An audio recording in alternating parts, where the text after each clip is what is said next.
Hello, everybody. Welcome to Therapy Dog Talk.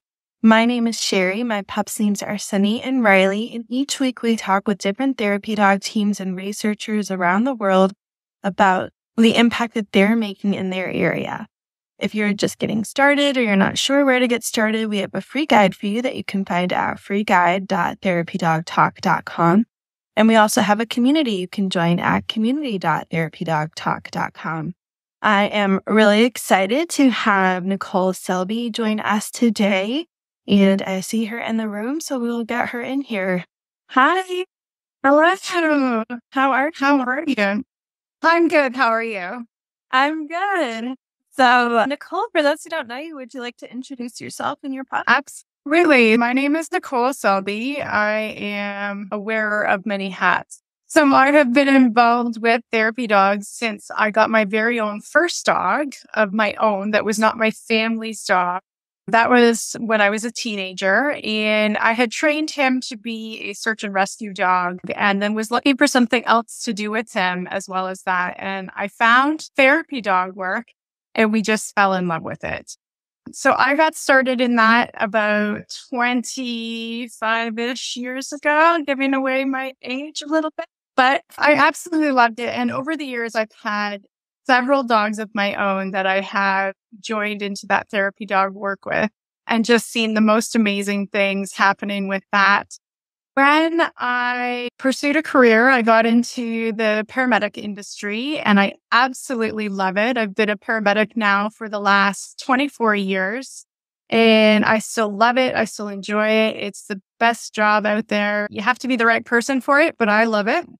When I got that job, all of a sudden I had this exposure to a whole world of people that they needed connection. They needed our medicine that we can provide as paramedics, but there was a link in that missing, and we couldn't really complete the circle of medicine.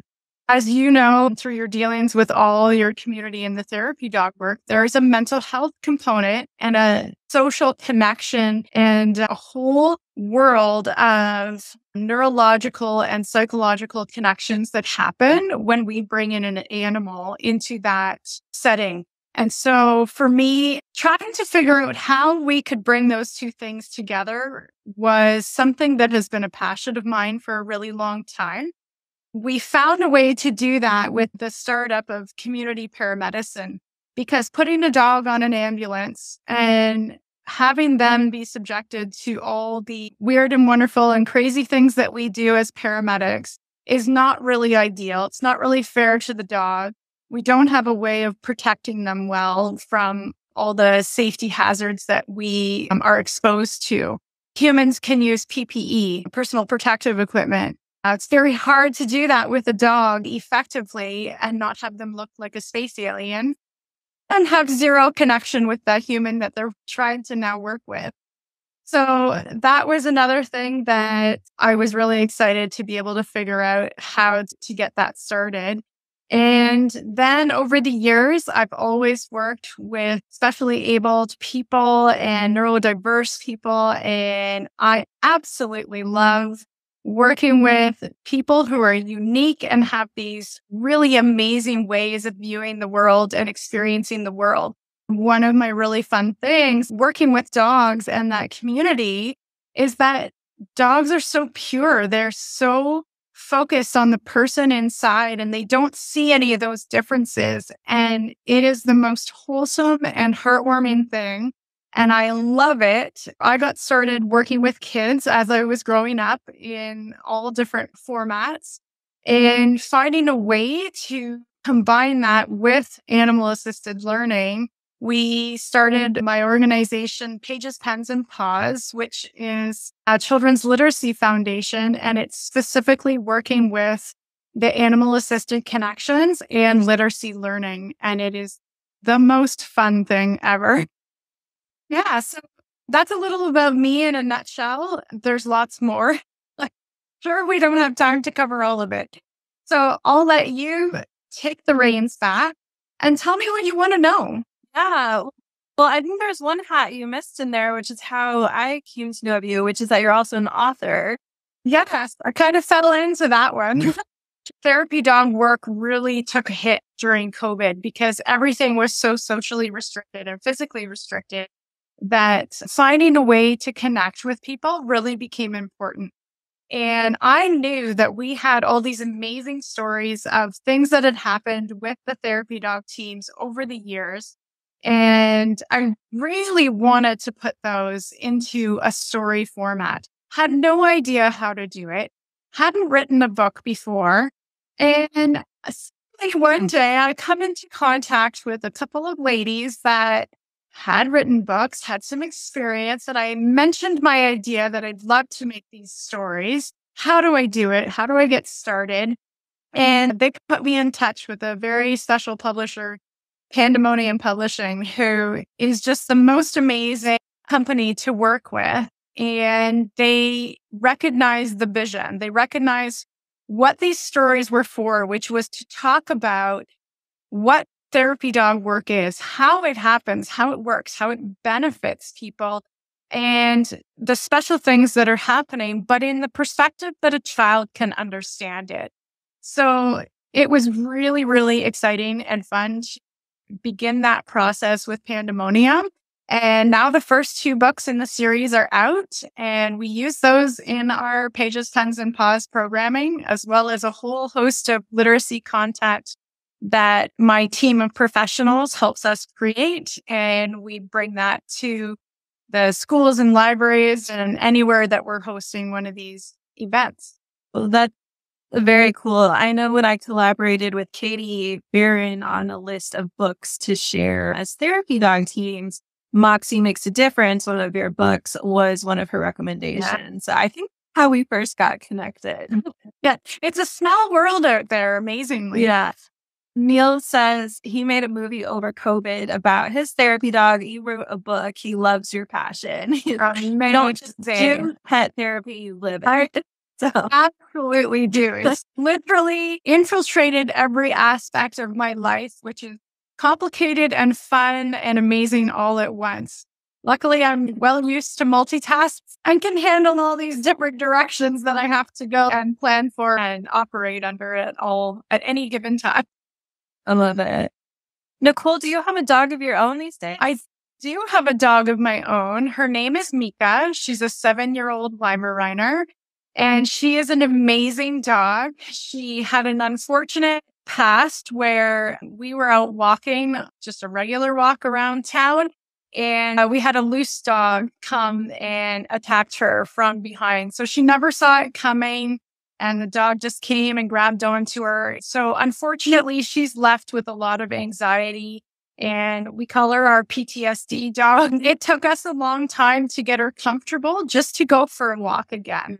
So yeah, so it's unfortunate because she really has a lot of great tendencies, and I think she would have made an excellent working dog, but it's not in her cards anymore, and that's okay. And it's important for us to recognize which dogs might have that potential and which ones don't. We love them all the same. So that's my own personal dog. And then also living with us, I have Canine Tanner, who is our full-time facility dog that works with me as his full-time partner in the paramedic program. And he lives with us. He is owned and works under the paramedic services. And he is part of the Autism Dog Services service dog organization. He was provided by them. So that was his job placement, where he was placed when he successfully finished the program.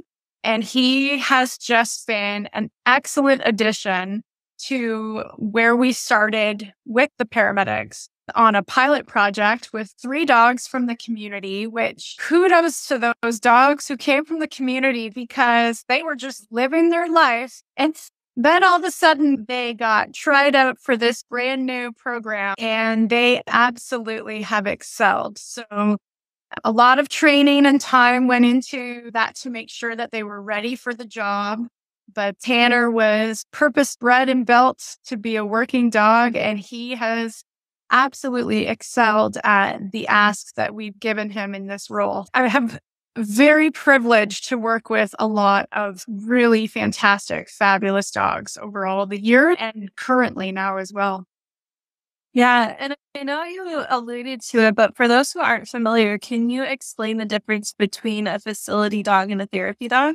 Absolutely. It's important to know. And so a therapy dog is someone's pet, and they are an excellent dog who has really great personality, great obedience and safety skills. They have a personality that is happy and wants to engage with other people. And lots of times people say, I have the best dog. They're so amazing and they would be so perfect for this. And sometimes when they try out, they find out, okay, my dog really loves to provide those therapy dog services for me and my family. They're not so interested in doing it with the general public. That's really important for us as humans to recognize as well.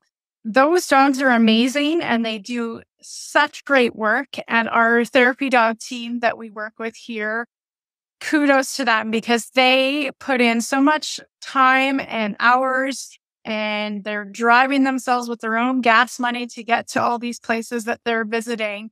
And they bring so much joy and happiness to the people that they are working with. And so often you will see a therapy dog working in elderly retirement or nursing homes, hospitals, libraries, schools, a whole host of things. And one of the important differences is that we don't ask those dogs to perform in a working dog level. Most therapy dog organizations put on a 1 to 2 hour max limitation on the hours or the time that they go in working per day. And also the places that they go per day is usually limited at one place per day. The reason we do that is because it's really important to recognize they're not a working dog. They haven't been brought up in that environment to, say, be at work 12 hours a day. And we shouldn't have those same expectations. A lot of the times, most therapy dogs that I've worked with personally, and also the ones that are on our teams, at about an hour, they're done. They've had enough. They love it. But by that time, they're ready for a break. They're ready to head home. And if we push past that, it can sour them on future visits or future enjoyment of the job. When we talk about a facility dog, which is what Tanner is, he is a fully certified service dog with all his papers and all of the things coming from a professional service dog agency. And the difference between him and a dog that's labeled as a true service dog is a service dog will only work with their one person usually. A facility dog has been tested and trained to that same level, but they are working with multiple people. So Tanner has been since 8 weeks old when he was placed in the service dog program. He has been working his whole life in that role. His understanding of the world is that he has a job, and when his vest is placed on, he is working. Tanner is two very different dogs, working versus non-working, which is another thing that really pulls them apart from, say, a therapy dog, which you will see that difference as well in a therapy dog. But when Tanner's vest goes on, he's serious Tanner. He is working. He will ignore all those other factors that he's supposed to ignore, and he will really focus and engage on what his job is. When his vest comes off, he is bouncy and happy and being goofy, silly Tanner. And it's like us at the end of our workday. We're like, what is it we're doing? And every day after work, I have to take him over to the grass, and he has a big goofy, bouncy session where he rolls around and jumps and it's absolutely silly. But he works a full 12-hour day with me and gets built-in breaks and playtime and training time. But that to him is normal. He gets built-in days off into his schedule. But when he's left at home, he'll take that downtime, but he would rather be working because that's what he knows. So it's important for us to recognize those differences because we never want to push our dogs past something that they're comfortable doing. Yeah. Yeah. And facility dogs are owned by the facility rather than the individual too, correct? A little bit. So it depends on where they work or where they're placed. I've also learned over the time frame of this process that I don't know that all facility dogs are the same. Okay. So some may be released earlier from a service dog agency that they're not meeting certain requirements and they would be released and given a facility dog role. Some make it all the way to the end of the process where their qualifications and their skills would match what they're requiring for a service dog, but the job that they're placed into is a facility dog role where they are working with more than one person. So there may be some differences in facility dogs. Yeah. Some facility dogs will, like you say, belong to a facility. So they are in that one place, that one building, and that's where they stay. Those are the people that they work with. Then we have something like Tanner, where Tanner is owned by the paramedic services. And so he goes wherever we go, but he doesn't stay in one place. Mm-hmm. So he's out and about in the world and he's in multiple facilities, multiple places, multiple types of situations. And so that could be more demanding than, say, a dog who works at a school, and that becomes their norm. Versus Tanner he'll go to the schools. He'll go to the paramedic bases. He'll go to the fire station, the police offices. When we do crisis response, he'll respond to an actual crisis. So it could be any place that we deem that he is needed. He also does community outreach. So part of our community paramedic programming is working with our community programs. And so that can be anything from our Alzheimer and dementia programs to our mental health and addictions programs. So our circumstances really are different depending on what we're scheduled to do that day and what things might come up during the day that we have to respond to. That makes sense. Yeah. Mm-hmm. Nicole, you have so many different hats, like I said, so many experiences. So I'm going to let you choose your own adventure on this one. But is there a story that stands out to you as an example of why you enjoy doing this work in whichever one of those hats you would like to choose? Well, that's terribly tough. I know. I'm sorry. It was really hard question. And only because there are so many amazing stories that I would love to tell. There are so many on the therapy dog level, and then now with the paramedic canine unit as well. And I think I'll talk about one of those only because it's so new. All the other stories are all amazing too, but it's so new and it doesn't exist anywhere yet. So we are the first ones to implement a fully integrated canine unit under the paramedic services. So the police services have that. The fire services have that. So the police are more with their enforcement and detection agencies. Firefighting services have that a lot in their detection agencies, your arson dogs, things like that.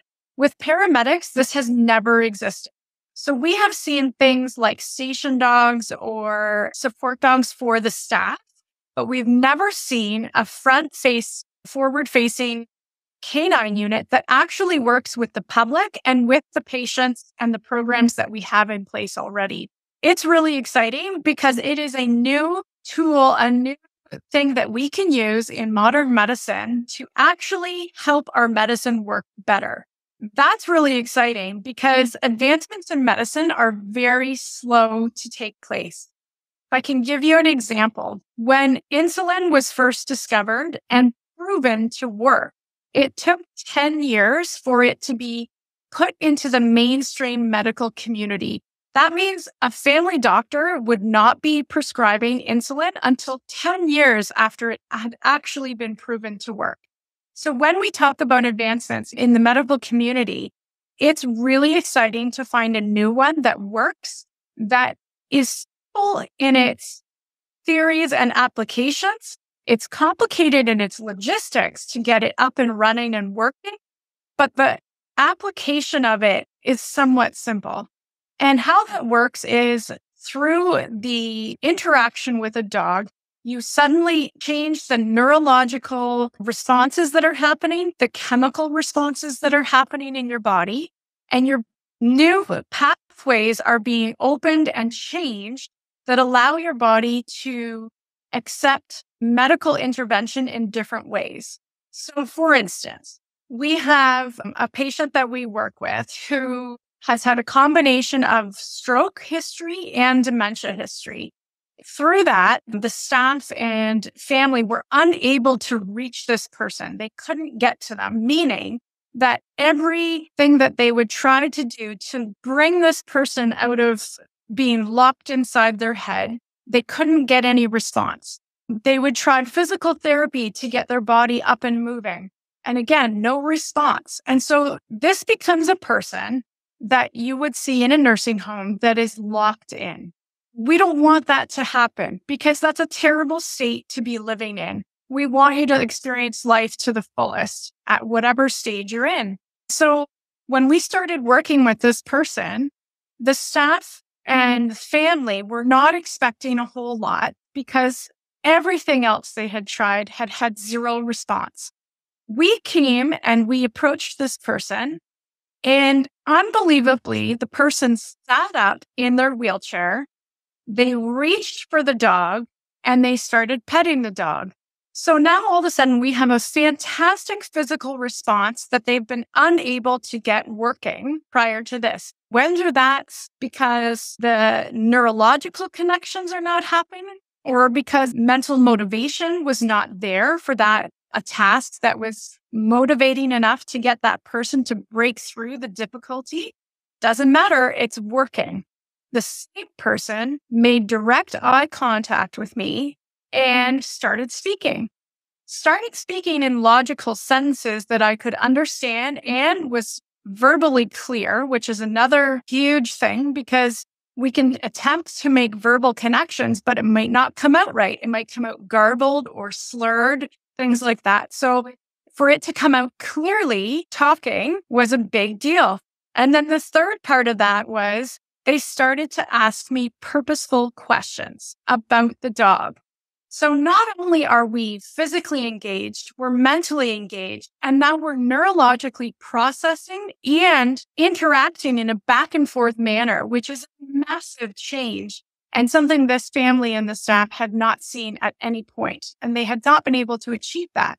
So from a medical standpoint, if we're looking at post-stroke recovery, dementia care, if we're looking at traumatic brain injuries that we're trying to help recover through those processes, when you bring in something like an animal, a lot of autonomous processes start to happen in the brain on a neurological level. And that's really exciting because these are things that we cannot do as humans with medicine ourselves. So we can't apply a magic pill. We can't apply a magic therapy. We're incapable of doing it. And bringing that animal therapy into it all of a sudden opens up these new doors and new ways of recovery for these patients. We also see it happening with our neurologically diverse. I have clients that I work with who, from a very short time of exposure, are able to have lasting results up to even a month. My medical brain cannot tell you how that works. I have no good answers for that. But we are accessing neurological pathways and we are changing chemical responses within the brain. It's releasing those feel-good hormones. It's changing the way our body is able to process the world around us. So there's a lot of similarities between some of the things that we're doing that therapy dogs are also doing, which is really exciting because these things can happen whether you're in a job like mine and you're a medical professional, or you're a volunteer and you're going with your therapy dog and you're visiting some people that have some of these deficiencies. So these things can happen no matter which person you are. The difference comes in that I am now taking on clientele who need that help, who need those connections. And we can now provide another avenue, another tool, and another social connection that they didn't previously have through their medical care. So that's really exciting. And we're really excited to bring that to the paramedicine community. That's great. And I know you have an upcoming presentation on that too, right? To help spread that word even further. So, yes, part of that 10-year process. So I've been invited in as a keynote speaker at a medical conference. This is really exciting because now we're talking to the medical professionals about what we're seeing and what is happening in these experiences and how we're using this to affect our medical care. So it's one thing to talk amongst our peers on the therapy dog side of things, because a lot of us have seen that and we've known about it and we've experienced it, maybe if you've been fortunate enough to see those things. But to bring it into the medical world and actually be able to apply it under the same standards and regulations that we expect from a medical standpoint under a professional career. If we're talking about the Ministry of Health, for instance, very stringent rules and guidelines. And we want to make sure that if we're bringing something into the medical community, that it's being handled and treated in the same fashion as anything else that we would bring in as a medical tool and be applied to this job. So that's really exciting to be able to be leading that change coming into the medical world. Yeah, that's very cool. Very, very cool. Nicole, do you have any advice for someone who's interested in getting started as a therapy dog team? Absolutely. It's super fun and super rewarding. So if you're thinking about it and you think that you have a dog that might be suitable for that work, definitely check it out. One of the things that my handlers say to me is that they get just as much out of it as the people that they're going to see. So it is the most rewarding thing that you can be doing. And you're giving back, giving joy, you're giving love, and you're giving purpose to a lot of these people that you're seeing. So that's really exciting as a handler, such a rewarding thing to do. When you're looking at your dog and how to prepare them for something like that, I would say absolutely start as a puppy. If you have a puppy, get them out and get them experiencing the world, but be careful to do it in a safe way that's not overwhelming. Going slow and steady with your exposures is so important. When you go too fast and you're trying to show them too much too soon, they end up getting scared and you go backwards. And sometimes it's hard to recover from. Dogs go through a few fear periods as they're growing up, and those exacerbate the things that they think are scary. And so if something scary happens during one of those fear periods, it can be a lot harder to recover from it. So if you notice that your dog is a little bit more shy, is a little bit more reactive to things, just take a step back and go slow. Let them show you, let them tell you when they're ready to move on. If you're working with an adult dog or a puppy, the best thing you can do is expose them to the world. So getting them out to different places where they can hear different noises, smell different smells, touch different textures. You would be really surprised at the amount of dogs who struggle to go from one type of flooring to another.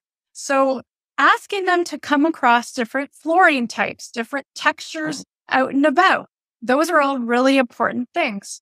If you have access to an elevator, get them used to it early. Elevators can be a bit tricky. Some take to it right away with no problem, and others, it's a really big, scary issue for them. If your dog is capable of doing stairs, that's great, but maybe they're not. So an elevator can be a really great tool to find access to in a dog-friendly place that you can use to help them get used to that.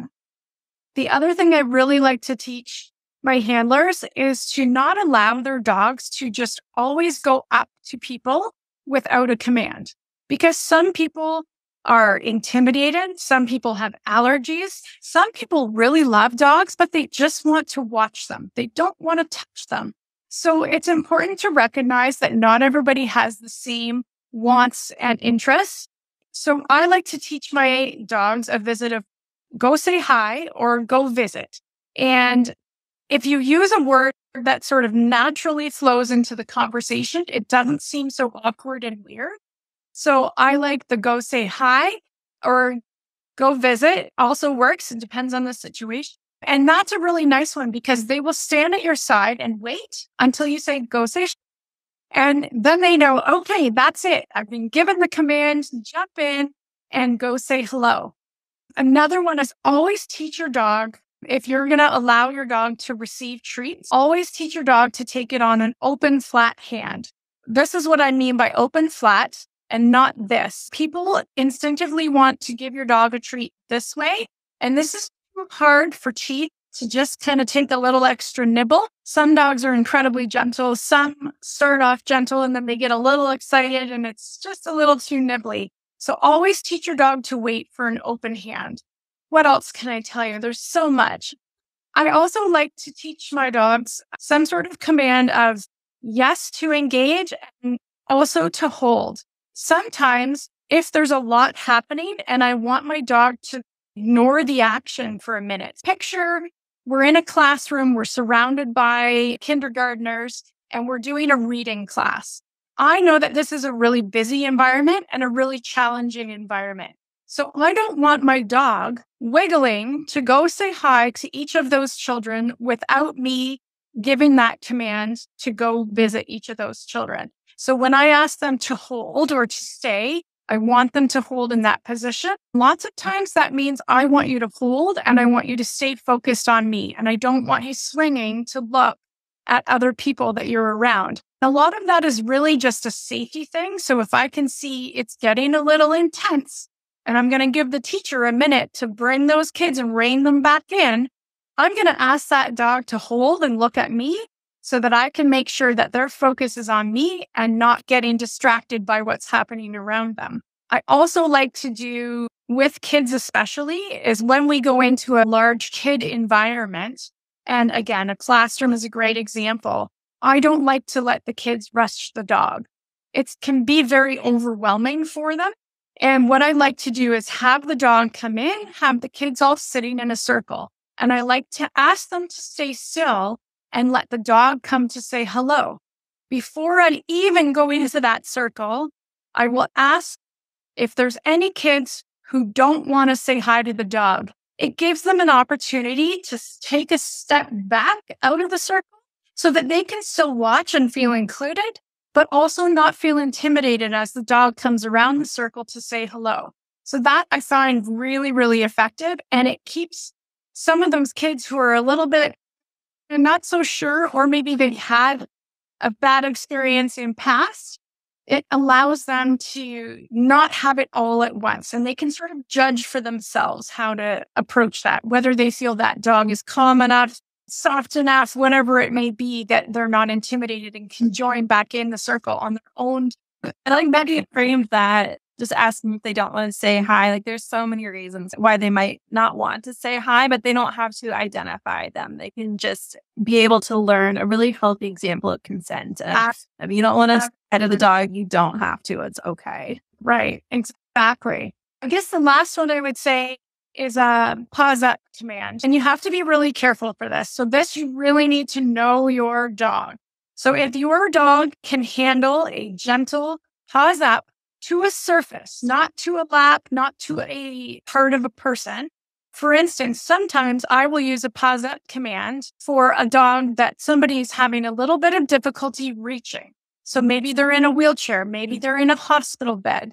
I will use a pause up command, but it has to be well applied. If your dog can't do it gently and they can't do it slowly and they can't go to the specified location that you're pointing to, it's not something you want to use because the risk of having a scratch or an injury is too high. One of the things I teach is the pause up, and I will go to the foot placement on a wheelchair. So that allows them to get a little bit closer. The person's feet will go to the sides of the foot holders, and then the dog's feet will go to the middle. And they will gently step up onto that, making sure your wheelchair brakes are on, of course. Or it becomes a moving target. And that allows the dog to get just a little bit closer where they're elevated slightly.